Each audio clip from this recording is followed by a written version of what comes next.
Mark, since you took all the notes and I kind of forgot, where do you want to start? Yeah, well, I suppose just before we came on and recorded this now, Dwayne Haskins has been named the starting QB of Washington football team, which I suppose at least we're talking football for the Washington football team for the first time all summer, it seems, because there's been so many other distractions. But I think that it's pretty significant development considering it's one taking this long. He's a former first overall pick. You'd hope that going into a second year that he would be, the out and out starter, but the team did not make that clear. They kind of hung on to hope that Alex Smith could be back. And I mean, there's no saying that he wouldn't, but it does put Dwayne Haskins under a lot of pressure.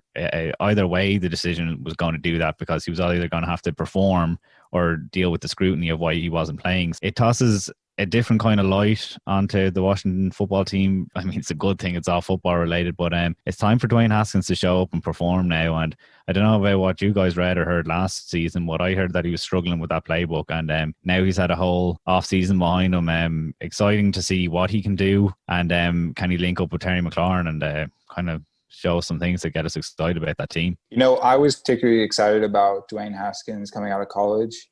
I was one of the people who was saying that New York Giants should have drafted him over Daniel Jones, but man, he has not played like the player he was back in Ohio State at all. But I will say, I think either you or Hayden said that this was somewhat of a surprising move, but I thought this was the best way to go. And who else were they going to go with? Case Keenum or Kyle Allen?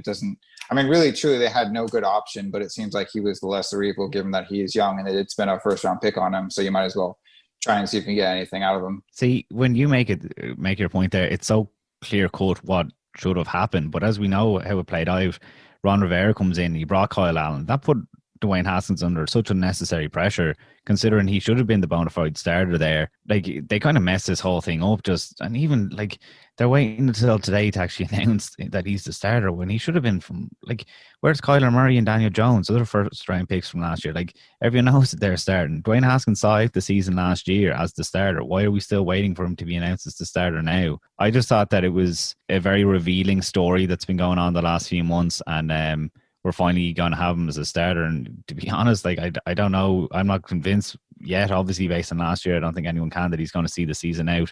But at least we're going to be able to see. And particularly for Washington fans who, when he was drafted, 15th last year, they thought that he was going to change things for the franchise. We're going to find out. Like, you got to – I hate to jump in, but, since I'm just a guest here on my own show. But you got to remember how Dwayne Haskins ended up in Washington, because their plan was not to come in and draft a quarterback that year. Dan Snyder, their owner, came into the draft room and took over everything and said, no, you're taking this guy. So it was already kind of this weird kind of forced marriage to begin with for the entire organization. And then they clean house for the coaching staff, and then you bring in Ron Rivera.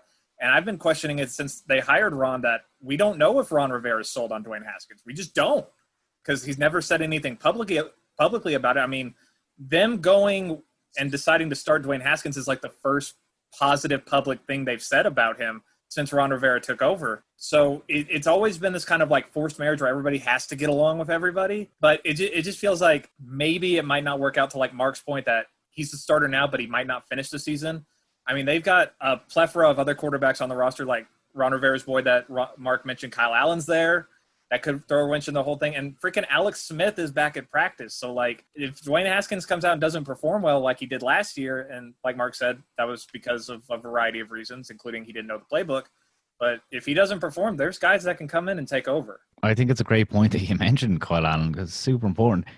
Ron Rivera wasn't worried about leaving Cam Newton on the bench and letting Kyle Allen ride out the season. He's not going to be worried. Like, he just rode the Cam Newton storm. He's not going to be worried about doing it again for Dwayne Haskins, because if Dwayne Haskins isn't performing, there's plenty of tape out there that is going to say, look, we've given the guy a chance. It's time to pull him. We can move forward with a Kyle Allen who showed in Carolina last year like he was a fine stopgap quarterback that he can fill in for the rest of the year. Or even Alex Smith comes in and, like, what does he have to prove? So Dwayne Haskins, as far as a QB situation, it's certainly a competitive one just because they're all at that kind of level. And I'm really interested to see how it plays out. Yeah, I mean, it should be Dwayne Haskins, but yeah, you guys are right. It could be, any of the four. We're talking about four possible quarterbacks if you include Case Keenum.